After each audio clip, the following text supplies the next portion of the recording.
नमस्कार। आज हम प्रोग्रामिंग की दुनिया में एक बहुत ही मज़ेदार सफ़र पे निकलने वाले हैं। हम पाइथन को समझेंगे, बिल्कुल बेसिक से, ज़ीरो से कोड तक। कभी सोचा है कि हमारे फ़ोन में जो ऐप्स हैं या जो हमारी पसंदीदा वेबसाइट्स हैं, वो आखिर बनती कैसे हैं? इन सब के पीछे का जो जादू है, उसे कोड कहते हैं। और आज हम उसी जादू की एक बहुत खास चाबी, पाइथन को समझने वाले हैं। तो ये है हमारा आज का रोड मैप। हम जानेंगे कि पाइथन क्या है, इसका लिखने का तरीका यानी सिंटैक्स इतना खास क्यों है, फिर वेरिएबल्स और डेटा टाइप्स को समझेंगे।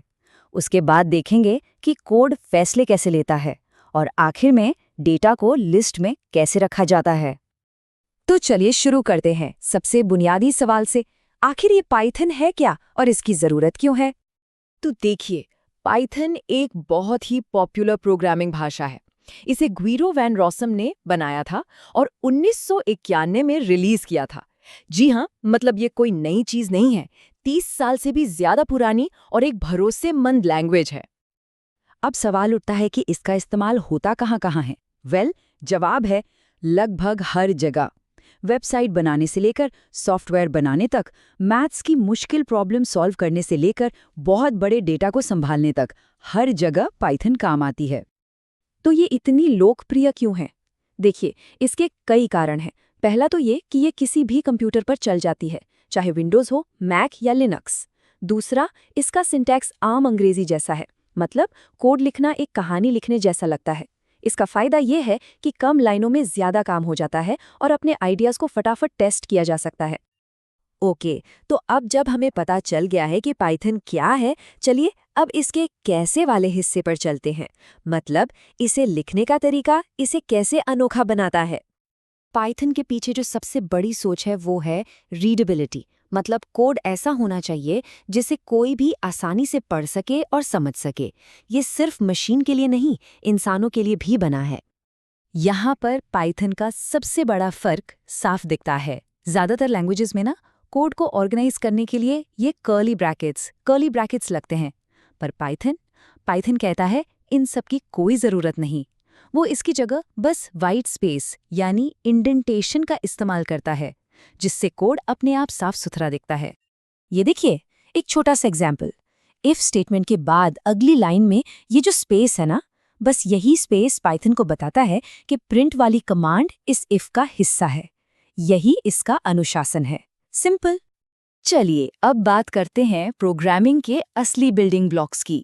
मैं इन्हें लेगो ब्रिक्स कहना पसंद करता हूँ, वेरिएबल्स और डेटा टाइप्स। वेरिएबल क्या होता है? अरे कुछ नहीं, बस समझिए कि ये डेटा रखने के लिए एक डिब्बा है जिस पर हमने एक नाम का स्टिकर लगा दिया है। जैसे ही डिब्बे में कुछ डालते हैं, वेरिएबल बन जाता है। जैसे यहाँ देखिए, हमने x नाम का एक वेरिएबल बनाया और उसमें 4 रख दिया। तो अभी x का टाइप क्या है? ये है एक इंटिजर, यानी एक नंबर। और अब देखिए पाइथन का असली कमाल। हमें कुछ भी बदलने की ज़रूरत नहीं पड़ी।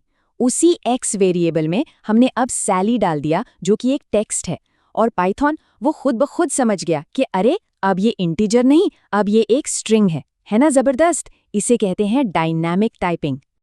ठीक है, तो अभी तक हमारा कोड बस एक के बाद एक इंस्ट्रक्शन चला रहा था, सीधा साधा।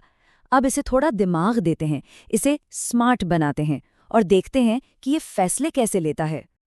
कोड में फैसले लेना बिल्कुल वैसा ही है जैसे हम असल जिंदगी में लेते हैं। पहले हम इफ से एक कंडीशन चेक करते हैं। मान लीजिए वो सच नहीं निकली, तो हम एलिफ से दूसरी कंडीशन ट्राई करते हैं। और अगर कुछ भी काम नहीं आया, तो आखिर में एल्स वाला प्लान तो है ही। अब बात करते हैं लूप्स की, जो हमारा बहुत सारा समय बचाते हैं। फॉर लूप क्या है? इसे एक ऑटोमेटिक वर्कर समझिए। हमें बस उसे एक लिस्ट देनी होती है और वो उस लिस्ट के हर आइटम के लिए एक ही काम बार बार खुद कर देता है। जैसे यहाँ देखिए, हमने फलों की एक लिस्ट बनाई, एप्पल, बनाना, चेरी। अब ये फॉर लूप क्या करेगा? ये पहले एप्पल उठाएगा, प्रिंट करेगा, फिर बनाना उठाएगा, प्रिंट करेगा, और फिर चेरी। हमें 3 बार प्रिंट लिखने की जरूरत ही नहीं पड़ी, सब कुछ ऑटोमेटिक। चलिए अब अपने आखिरी टॉपिक पर चलते हैं। हम देखेंगे कि बहुत सारे डेटा को एक साथ ऑर्गेनाइज करके रखने के लिए पाइथन में सबसे कॉमन तरीका यानी लिस्ट्स कैसे काम करती हैं। तो लिस्ट क्या है? ये आइटम्स का एक कलेक्शन है और इसकी 3 खास बातें याद रखने वाली है। 1. ये ऑर्डर्ड होती है, मतलब आइटम्स का क्रम नहीं बदलता। 2.